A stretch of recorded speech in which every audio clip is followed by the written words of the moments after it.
Hi mga ka-Ronbel, ma-fried rice song Sabado kaniyong tanan. As you can see, ang atong giandam para ni sa fried rice, mag-fried rice ta karon. 30 na to nagasto anyway, labot sa rice. Na-inspire ko sa bagong open nga sinangagan diri sa dapit sa amoa, mo nang mag-fried rice ta karon. Kani akong version kay murag Gusilog, kay naay mga gulay, nya napoy itlog on top, pero scrambled akong egg, dili siya sunny side up. Digi mi hilig og fried rice na inspired ko sa bagong open nga sinangagan. Nya, let's try it.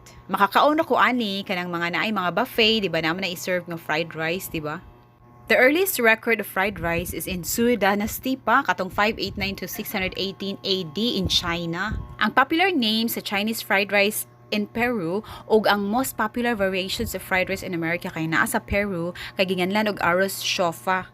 Kay rice man ang main ingredient ani ilahon na to ang iyang scientific name Oryza sativa. According to onlymyhealth.com nga gisuwat ni Tavishi Dogra, ang health benefits niya contains powerful antioxidant, good siya sa muscle formation, maka-maintain siya healthy skin, good for bones sa siya, energy source, good for eye health. Mao na akong version sa Gusilog or Gusilog.